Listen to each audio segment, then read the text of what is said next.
my brother. How you doing today? I'm good. I mean, we're out here fighting this cold weather. It's supposed to be spring. It was Ridiculous. 80 degrees a week ago, and then it's like 40 Ridiculous. degrees this week. So, Man, let me tell you, I drove from here in the DMV to my hometown in Maywood, catch up with my high school wrestling teammates from my '86 state championship team. What up, fellas? And just see my mom more importantly and family and things like that. Man, it was 43 degrees. I went from 80 degrees in the DMV to 43 degrees. And then on Saturday, when we met at the Hillside Bowling Alley, it was hailing. It was oh hailing. God. Like, what? It's April 22nd. Why is it hailing? It's ridiculous. Then Sunday, shout out to Pastor Dr. Ronald K. Champ. I enjoyed worship service with him at Bethel New Life. Great service. But I came out, it was still cold, bro. And it was snowing a little bit. I'm like, this is crazy. Right. Let me ask you a question. What was gas prices like coming from one area in the Chicago? Chicago is notorious for having high gas. It was crazy. Driving the Pennsylvania Turnpike, normally when I get into Ohio, prices go down a little bit. And in Indiana, it goes down a little more. And then when I get into Chicago, it shoots back up a little bit. It was high in Pennsylvania, Ohio, Indiana, and worse in Chicago. I might as well stayed in DC, man. Man, It was high. the trick for anybody living around Chicago or traveling to Chicago is what? Go Get to gas in the suburbs before suburbs. you Yeah, before you get to town. yeah. It's bananas, man. But you know what? It was worth the trip, and I just it was a good time. So I budgeted for it. So Yeah, I mean that's what it comes down to, right? It comes yeah, down to um, budgeting right and living within your budget and yeah, high gas and high inflation is taking away everybody's disposable income, yeah, making it so it's harder for them to invest, right? yeah, You yeah, mentioned earlier about the debt ceiling, right? Guess yeah, what? yeah, That's a budgeting issue, right? yeah. That federal government is not living. They tell us to live responsible and live within the budget, and then you get the federal government constantly borrowing money, Mhm. constantly raising the debt ceiling, Yeah. and that doesn't work well. And it's crazy because, as a country, we have $31 trillion in debt. Trillion. And that, Republicans voted to increase the debt ceiling. And of course, President Biden said he was going to veto it so they can go to negotiating tables. But who's suffering?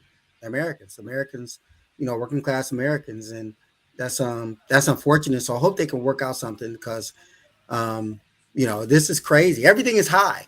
Everything. Gas, food, cars, homes, you know. I mean, it's an interesting piece, right? We talk about Maywood and not having a grocery store, and what did the grocery store say? The reason why they left because Taxes. the Yeah. taxes Yeah. increased to them by 100 or a couple 100% Yeah. in a couple of years, and we have a fundamental problem in America that our state, federal, and local governments are built on taxing the workers and Mhm. or the people, and without generating any other real things. So Right. Yeah, as there's no long as that's the revenue. case, that's going to be a problem. We're gonna continue to struggle. And when I was home, Washington Boulevard from 9th Avenue to 21st, Washington Boulevard rather was, they're going through some construction and things like that. But that's the main thoroughfare through Maywood. So I mean, there are really no businesses on Washington Boulevard, but gives you access to the businesses that are in Maywood. So I hope these repairs are complete sooner rather than later because Maywood can ill afford any more economic setbacks. So So I'm hoping and praying it turns around. let me ask you this question about we know Kroger is over there, right? Yeah, yeah, And everybody's happy because Kroger, building their manufacturing or distribution center over there. yeah. Is that the right business for Maywood? Does Maywood want to develop a distribution or that kind of a business to be in Maywood. Is that do you think that's the right kind of direction for them to go? I think they should be more aggressive. The answer to the question is they need to have a strategic plan, which they do not have. And so, thanks to the previous administrations that led to the build of Kroger Distribution Center and some other small shops, they need to bring in businesses that's going to infuse money into the economy in Maywood. And I know they're capable. I think there's opportunity for bringing in experts who can create that strategic plan, short term as well as long term, that will build economic viability in Maywood. But when I see Hillary and Cooks that's closed when I went home, next to it is an empty lot, and then I see the distribution center at Kroger, and then the shop on St. Charles Road that's been there for a few years. Um, it needs to pick up, and until they bring in businesses, Terry, there will not be economic viability, including a grocery store. So we just the election was just certified, and I'm gonna wrap it up here. It looks like you know, is it 50-50 now with the new trustees or no? What do you mean 50-50? Meaning that Oh, they as far as they like the were, power to split? yeah. It's a good question. Seven, no, it's not 50-50 because it's seven members. So it's 4-3, one way or another. I'm not sure who's in favor of like Booker or against, um, his agenda or whatever. But I'm happy for those who won. I'm also happy for HBO, for the Yeah. District 209 school board members. And Jenny Barberin was just certified as the winner. And, shout out to her. Also, shout out to Teresa Kelly, who served for, many years, 20 years, I believe, on the school board. So, but I think it was time for change of leadership. And as far as the village board level, I think that I hope and pray that Miguel Jones winning re-election. He's going to join us next week. But those who are elected or reelected, that they actually put the people first, as it relates to building Maywood back economically, because it's long overdue. Right. So, you know, um, small business drive economics. I'm gonna get off here so we can, have our guest on. She is uh, dealing a lot with small businesses, in particular small women businesses. Yep. So I am really excited to learn more Yes. about her. Yes, I indeed. met her through LinkedIn. Don't know her personally, but this is gonna be fun. But the people are going to know her in just a few moments. And thank you for bringing her up to this podcast, Terry. Her name is Jerrilynn Thomas. And Miss Thomas is a collaborative marketing strategist and founder of Smart Women Partner and Grow Rich. Ms. Thomas partners with sales shy and time starved female entrepreneurs to use LinkedIn as their marketing playground so they can amplify their visibility using its key features to build their marketing tribe and grow their female client base. And without further ado, let's bring on Miss Jerrilynn Thomas. Thank you. This is going to be so much fun. Can't I'm wait. so honored. Hey, it's an honor to have you, and taking time from your schedule to have this conversation this evening. So, thank you again. I want to get started, Ms. Thomas, by talking a little bit about who you are. So, for those out there in the audience, who is Jerrilynn Thomas? Where did she hail from, and what was the motivation to starting your business? Okay, well, I hail from Morgan City, Louisiana, little small town. I moved to Georgia in 1987, got married, um, had twins, and discovered that, I really didn't want to hold a job having babies. So I had to figure out a way to make money to supplement, to, carry my weight. I thought about, what I liked. And I had been reading about home-based businesses forever and a day. And I always wanted to own one. So I decided to take what I liked, which was PR and marketing, and apply it to my situation. Because at the time, on the news and on all the talk shows, Oprah, Donahue, Jesse, all of them. They were showing people who whose kids were being left on the buses, abused, all those court cases. It was insane. I'm like, there's no way. And it didn't make sense to go to work just to pay someone to watch two babies would have been astronomical. Mhm. So I made some notes, had some thoughts, took my little tiny idea, sent a little PSA, a little one paragraph PSA, my first time ever to the local radio station, which was 104.1 here in Atlanta. There's a black Okay. radio station. It was like they always had guests. I'm like, maybe I could, give them something that they could share.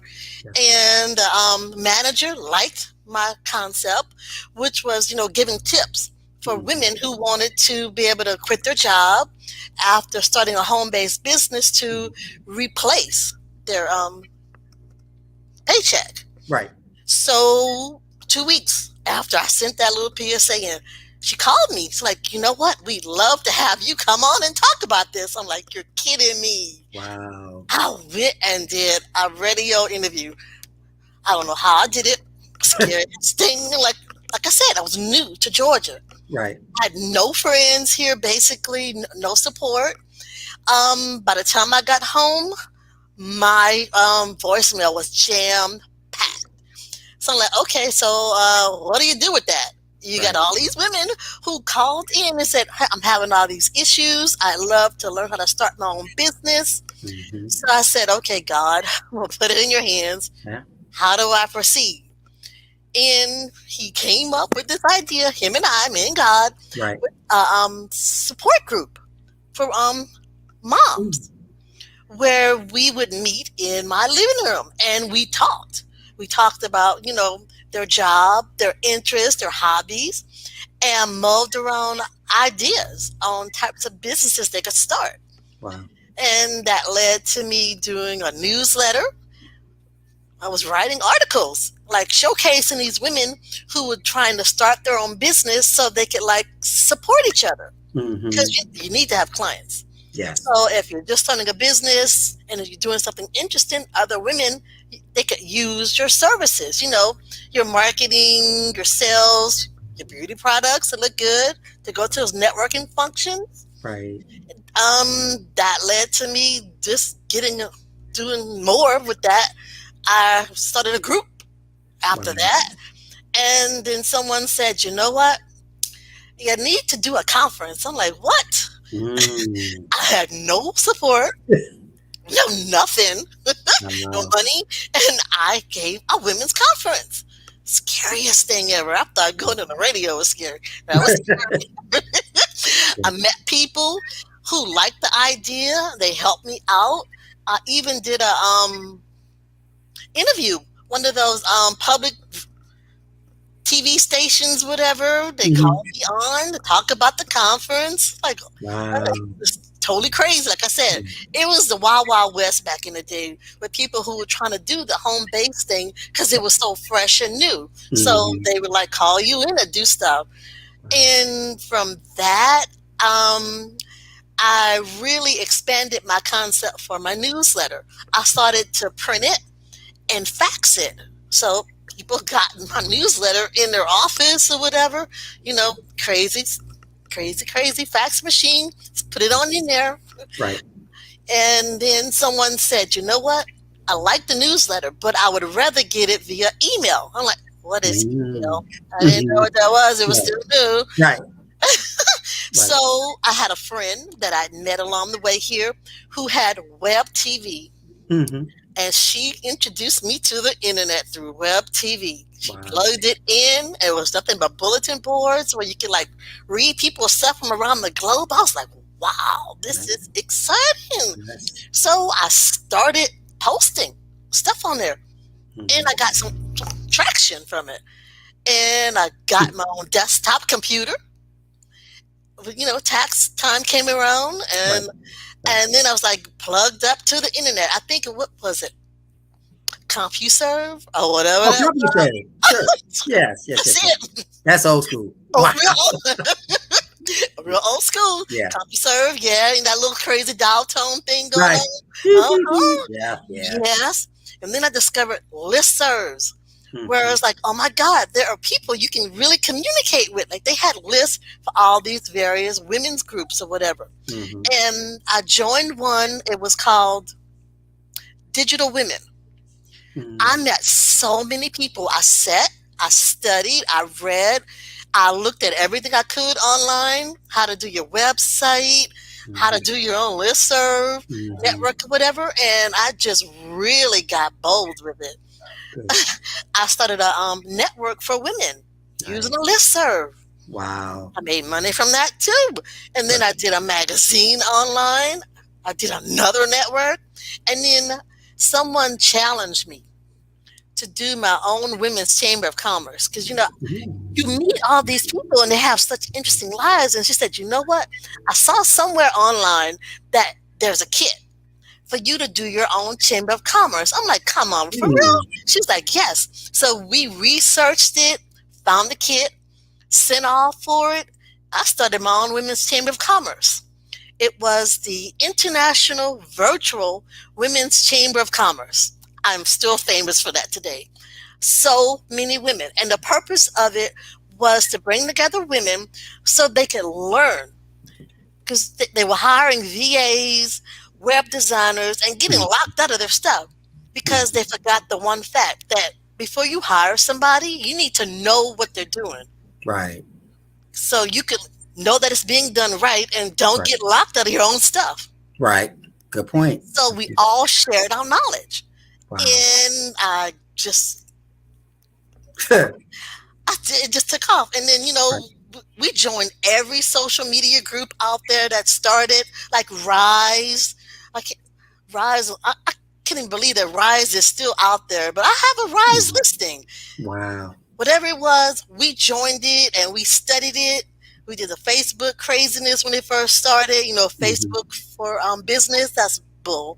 While we were waiting for LinkedIn to really take off, Yeah. because I think I joined it about 4 months after it launched. Someone invited me, Okay. and it didn't really do anything for us regular people unless because we Right. weren't looking for jobs. We Right. just wanted to network, so we just twiddled our thumbs. And then one day they said, "Ooh, we're going to let you guys start your own group." And when groups started, that's when all of us who were in business really just blossomed. We made buku money. Okay. 'Cause we were able to finally, talk to each other, Right. really network with each other using it. Yeah. Right.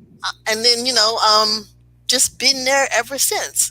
Wow. And I like changed names and everything, but the focus has always been the same, helping women to really get the word out about their business and a partner to do it. Because you need people who can help you and who can direct you to other people that you can do business with. And it's like I said, it's just been a ride, a journey.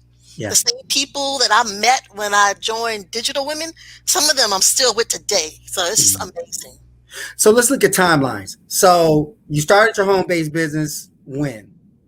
Your first home-based Oh business? God, the early '90s. Early 90s. The Okay. early '90s. So from there, you mentioned two shows, Donahue and Jesse. I don't think people at least 35 and younger know who those two shows are. Mhm. Donahue and is that Sarah Sally Jesse Jess, Raphael? Sally Jesse Sally Raphael? Jesse Yeah, Raphael. yeah, yeah, yeah. Mhm. Yeah. I And then remember that, that. yeah, and that other lady, it was a black lady. She had her own talk show too. Um, God, I can't think of her name right now. She had short hair. It was kind of blondish, reddish blonde. Oh my God, it's Not gonna be. Oprah. Nope, wasn't Same time Oprah. as Oprah? Was the same time as Nope, Oprah? it was before Oprah. Really? There was someone before Oprah. Terry, Yes. look that up. Who was before Oprah? She was black. I don't Yeah. know anybody before Oprah. She was nationally syndicated? Yes. See, now you're gonna have me Yes. thinking. Okay. Yeah. I don't it doesn't come to Yeah. mind. Maybe Terry will pull it up and post it for us Yeah, to I see. can see her face. I can't think of her name, but yeah, there was someone before Oprah. Wow. Okay. Well, you started in the early 90s and you started networking. Here's my question though. Home-based businesses gets a bad rap, at least it used to. It And used to, yeah. yes, how did you debunk that myth, if you will, to get into it? And then my second part of the question is connect that to LinkedIn because you said you started at some point. How did that become? How did that blossom to what it is today for Oh your business? gosh. Debunking. I guess just showing that, it's like real women, real people who have products and services, not the ones that are like selling the Avon and all that stuff. Right. We were like people who had a skill, whatever, that we were trying to push. And every once in a while, we would interact with someone that was doing direct sales or whatever, but it was like someone who like took their skills and started their own business. So I think that helped to like make it more plausible that hey, a home-based business could work. Mm-hmm. And then with the internet, that just like really opened it up Mm-hmm. because you could meet more people Right. and more conversations Right. and more learning. Because, they put everything on the internet back in the day. There were like so many women's sites, iVillage used to be really, really good Oh when it first yeah. started. And Yeah. then there was Amazon Women, what was it? Women's Wire and some other sites that like posted everything like that taught you stuff. I printed out so much stuff. I Mm-hmm. went through so much copy paper, just like reading every day. It was just awesome because they Yeah. put it out there and they were having conferences around having your home based business, Okay. using your skills and how to grow it. Mm. Yeah. Mhm. So, Nice. yeah. So how did that connect to LinkedIn? So now we're in a different wave. This Okay, how did it connect? Okay, now at first, like I said, we were like on all these other social networks, just trying them out, just doing our own little thing. And then LinkedIn, it just seemed more business-like in a way, even though right, it was still corporate, right. but there was like a business aspect to it, to Hmm. where once they allowed us to have groups, we were able to really get to know each other. Because it's like, Hmm. someone like that knew me from back in the day or from Facebook, whatever, invited me to join LinkedIn. Hmm. Because, Hmm. back then there was like, invite all your friends. Right, That's how right, LinkedIn grew. right, Everybody from was just inviting everybody because you could right. like do it in mass. Your Right. whole Gmail contacts, like it's Hmm. like, they could see it Right. and you could just invite people all at once. Yeah. So, like I said, once they gave us groups and we were able to really network and really showcase ourselves, we Mhm. found a way to use LinkedIn. And back in the day, the way LinkedIn was, which I love the way that it Mhm. was that people were separated. They were like indexed, I guess you could say, by Mhm. their country, Yeah. metropolitan area, Mhm. and city. So you were able to like pick people to send contacts, to send a message to. Like, so we used it that way. Like, I knew people who were like giving a networking event in the metro Atlanta area. And I would go through all my contacts, just check out the box and just share that message. If someone was in California, like in Sacramento or whatever, and they said, would you please share this message with your LinkedIn contacts in this area? I did it. That's how we all did it at first. It was the only way we Mhm. shared. We cross Mhm. pollinated. Right. Right. Yeah.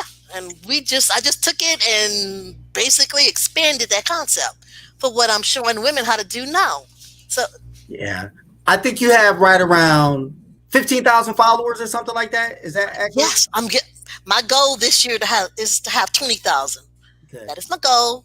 Yeah. I hope to exceed that, but at least to get to 20,000, that would be great. Absolutely. And you speak into existence because the first thing you said was you developed a partnership with God to create Yeah. this initiative. So with Hmm. him, anything is possible. Yes, it is. Yes, Lord. So I want to ask you about the Smart Women Partner and Grow Rich. And how did this evolve? How did this vision become a reality for you? Um, the name is like My business was, like I said, the International Virtual Women's Chamber of Commerce, and I like shorten it, and I just decided to go with like women partner, and it it worked, but it didn't work in a way, meaning that the name, it was like so general, whatever. And I used to use a tagline, Mm. "Smart Women Partner Grow Rich." That was my tagline. And then one day, after introspective, another conversation with God, I was like, you know what? Let me just use that and to just explain to women that if you do partner, you can grow rich using LinkedIn, but you have to partner and you have to really work at it. So I figured, if I just state it, it'll happen, right? Yeah. So and here you are. So I want to ask you about a couple things. First of all, what's your connection to Chicago? This podcast is called Let's Talk Maywood, which is west suburb of Chicago, but it's Chicagoland area. So talk about your connection to Chicago. Well, my uncle moved to Chicago, God, a long time ago. He's passed on. But we used to visit there when I was a child. I have aunts, uncles, cousins there. So, and several business people that I deal with that live in the Chicago area. And I just joined a group that was based in the Chicagoland area, which is great, called the Inner Circle. It turns out now they're in 18 states, but that's where they originated from. In Chicago, I did this crazy thing. God, this stuff I've done. I partnered with someone to do a Guinness World Book record thing on networking. I read up on that, the Guinness World Book of Records or whatever. Like, you know what? I want to do one, and I want to do it around networking. Yeah. So I found some women in various states to partner with. And my Chicagoland person, oh my God, she gave a massive one that had about 250 people. Wow. Donna Smith Bellinger, she just like took it. She like, okay, I like this idea. Like, we're going to show you how it's done. Yeah. And Chicago was the biggest one. They went big. Represent.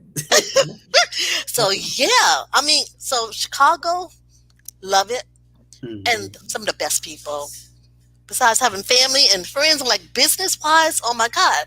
Hmm. And when I joined this group and I realized, oh, wait a minute, you're in the Chicagoland area, and I would love to do a special list based upon one of my other business lists that I do. I do two that Okay. I do the influential African American business and corporate women you should follow on LinkedIn.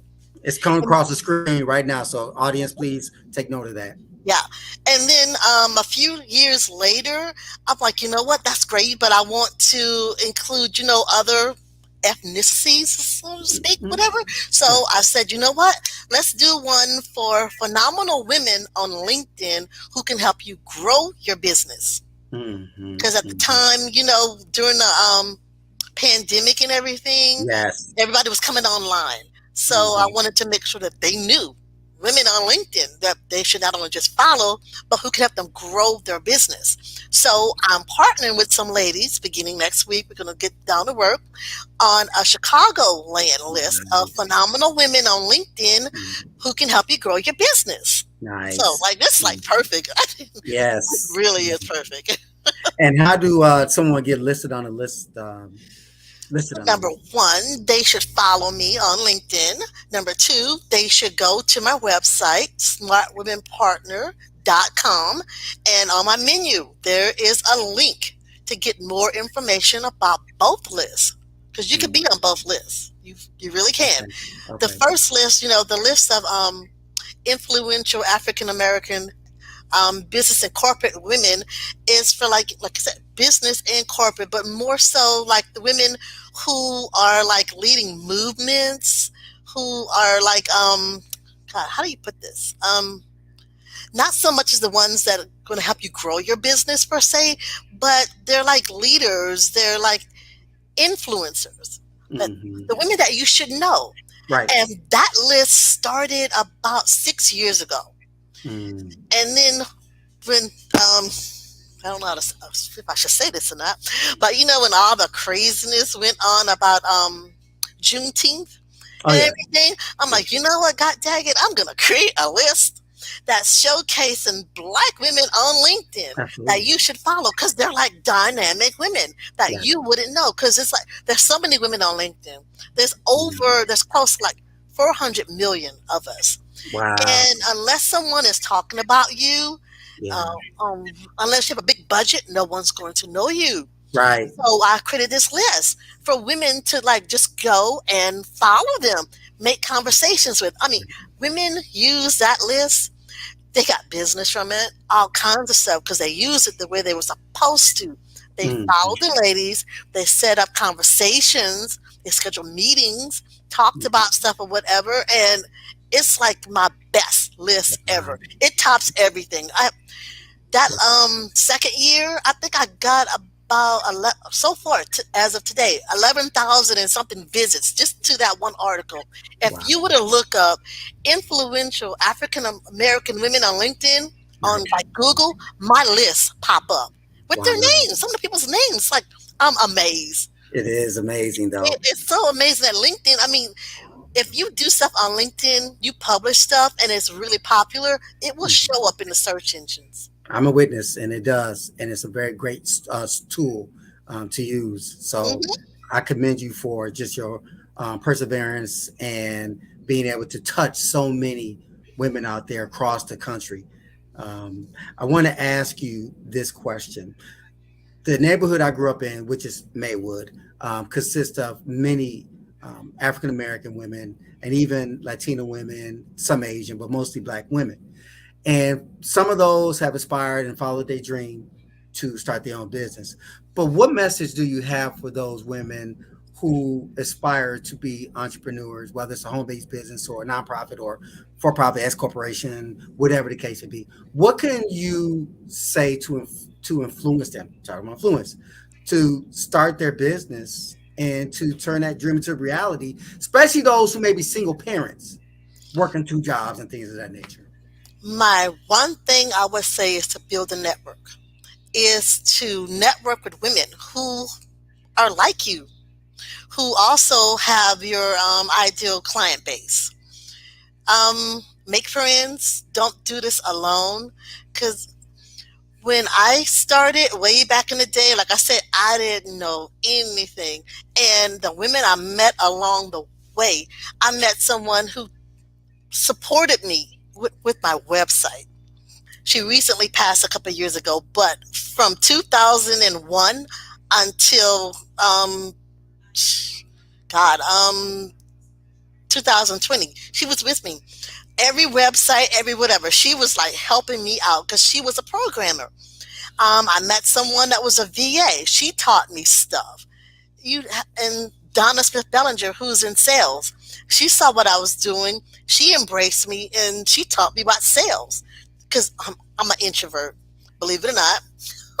Don't like too much attention per se, which is why I'm good at shining the spotlight on other people. Love that. Um, you need a network. You need a village of women who will help you through the good, the bad, and the ugly of being in business. And they're going to guide you. They're going to tell you, do not invest in that product or service or whatever because you don't need it right now. You don't need it. Um, they'll tell you where to network. They will help you with your marketing, your sales, your website, content creation, everything. If you approach them properly, that's all. Have that village of women Hmm. who are kind and generous. Because, like I said, Hmm. I just made friends along the way. Right, right. It's amazing. Networking is the first thing you said. And Yeah. yeah, yeah, go ahead. Go ahead. Um, that's it basically. Like I said, just have that village. Find people to be your mentor if need be. Just reach out and just introduce yourself. Make Mm, friends. Approach people properly. Don't try to sell to them. Don't think of them as that client. because Mm, it's easier to get business through someone else, so to speak, because mm, they're going to introduce you to other people. mm. Nice.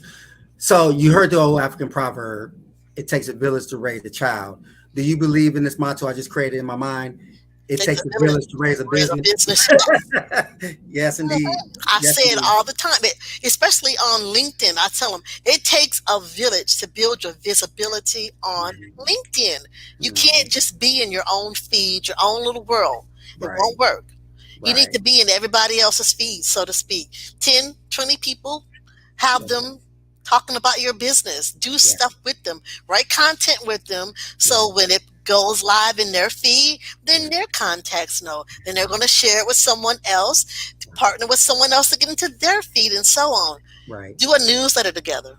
Do a right, live. Do an audio. Do right. any and everything you can together with as many people. Every day you should be looking for someone to partner with. You just grow every day. Yeah. Grow your partners. And how much does this cost to do this? How much does this cost? It varies. Ah, um, a VIP day with me is 400, where Mhm. I basically walk you through LinkedIn because it's like so much to unpack these days. They've given us so much stuff. So Yeah, I help you set it all up, use it proper, figure out who to partner with because I help you go through your contacts. Most of us have contacts or gathering dust. You just, accept someone's invite and don't do anything with them. We go through your contacts, figure out um, who you should partner with, how you should partner with them, give you ideas for that newsletter, that article, that live, whatever it is. Like I said, it varies, depends on what you do. But right now, I am working on our next yearbook. I just published a yearbook. I co marketed with about 12 other women, which was a lot of fun. My first mhm. time doing it. Someone else said, you know what? You ought to do a yearbook. I'm like, huh? A Mm, business yearbook. I didn't know that was possible. mm, I'm like, mm. so I took that idea and turned that into a event, a co-marketing lab. I invited some women, they paid a fee to help me create a yearbook that spotlighted them. I wrapped it around my two business lists so that I can Right. give those women in there exposure, linked it to their profiles and stuff, included information on all the new changes that LinkedIn made last year because Mhm. it was like the year of the content creator. So I called my yearbook Year of the Female B2B LinkedIn Content Creator. So I went in depth on how to set up your profile from top to bottom, left to right. I want it to be different. I mean, people, they, they like publish templates, whatever, give you information on how to set up your LinkedIn profile, but they didn't go as in depth as I did for all the things that's attached to it and then how to use it. And I included information on how to set up your LinkedIn newsletter, how to use B2B content together with other people. I also went over the LinkedIn audio live, your LinkedIn company page, how to use it. I just went crazy with it, Mm. like my dream. Right. So I put it Right. out there. So I'm Yeah. gonna do it again, and I'm gonna go bigger. Good. Absolutely. Yeah, I love the concept, the B2B concept, business to business community, co-market, cross market, cross promote rather across the platform program, and how women-led businesses can get listed on the 2023 influential African American business and corporate women on LinkedIn, phenomenal women, things of that nature. Now I understand that Terrence's um, fiance was a recipient of the award. Is that correct? probably so. Okay. I, um, I've done spotlighted so many women. I couldn't even tell you. Wow. Wow. That's Yeah. amazing. She does phenomenal work, by the way. So, her name is worth mentioning. So, Bridget, if you're a recipient, good job. And so, as we wrap up this podcast, I want to thank you again for your time. There's a couple terms that you have here. I would just like some more clarity on. You mentioned you partnered with sales shy and time starved female entrepreneurs. what exactly does that mean? Sales shy and time starved. I understand. Sell shy, introvert, that you're not comfortable with selling. I'm not. I like to attract. We like the bee to the honey or whatever. So I create honey to attract people. So I partner with women who are sell shy to show them that, there's a way to sell, to just co-market, which will lead to sales, and it'll help you feel comfortable because you're not saying, hey, would you buy from me? No. I help them to partner together on projects. I create a project, and while they're working on the project, they learn about each other's products, services, and then they go like, wait a minute, I need that. How can I hire you? So that's the sell shot. And a lot of women are time starved. They're running their businesses, taking care of kids, spouses, elderly parents. Some have 9 to 5. So co-marketing is a way to basically get the word out about your business. So while you're sleeping, working, or whatever, that project that you worked on with someone else, that they're pushing you. So that's basically what the time starved is. Very well. And if someone wanted to reach you to become part of your list, do they reach out to you through your website, through LinkedIn, or? Both. They Okay. can follow me on LinkedIn and reach out to me. They can also go to my website. I have a link up there that's leading people to information about the list. So it's real simple. Awesome. And Awesome. basically, this year I'm insisting that women have like a really active LinkedIn profile. Like before, they could be active in their business and not do much with their LinkedIn, but Mhm. now being everything LinkedIn has given us, that people go to your profile first now, Yes. check you out. So Yes. I want to make sure everyone has a nice profile, that they have their LinkedIn company page attached. They have some content there in the activity section, that they have some posts people can go Mhm. and look at. So Mhm. I'm giving them like 3 months once they reach out to nominate themselves to like get active, like get Mm. back in, because I want women to really see LinkedIn for what it is. It's a gold mine. Yes. Every client that you need, could even think of, is on LinkedIn It's true. waiting. This is And they true. want to come to your profile and see that Hmm. you can help them out. Hmm. So you Yeah. can't have the barren LinkedIn profile with Right. only like God. I've seen people with like 50 contacts on LinkedIn, and that's amazing Hmm. to me. Like, why? Right. Unless you just started. Other than Right. that, there's no excuse. Wow. Yes, yes, indeed. So there's some who are tuning in, like, hello, Miss Lolita Marie. She's an entrepreneur herself. So I know that Oh, she can really relate to what you're doing. And she was on our podcast last year. She's doing some phenomenal work in the fashion industry. And so, like I said, from my hometown of Maywood, we have some phenomenal women who are doing great things, who just went for it. You know what I mean? They went for oh, it. then we're So, definitely going to have to connect. You're going to help me with my list. You're going to recommend absolutely. some women for the Chicagoland Oh, list yeah. Oh, and for yeah. the other one too. Okay. Absolutely. Yeah. So those of you on there, solo leader, your name pop up, please connect with Miss Thomas and, just spread your wealth. I mean, that's what it's about. Spreading the wealth and spreading the message, entrepreneurship, love it, B2B, be the business to business. So as we wind down this podcast, I want to give you the stage for a minute or two for closing thoughts. This Okay. was a phenomenal conversation. I love It your was. platform, love what you're doing. So please make sure that you are telling everybody how they can reach you. And if you have any questions, they can reach out to you through your website, whatever. You have 2 minutes to go ahead and Wow, whole make it 2 minutes. known. Okay. Hold 2 minutes, hold 120 seconds. Please. Okay. Wow. Okay. Thank you for this opportunity. Um, You can find me on LinkedIn. I would appreciate, if you go to linkedin.com/IN/ Smart Women Partner. If you would ring my bell, first of all, so you can get my content in your feed and stay up to date on what I'm doing.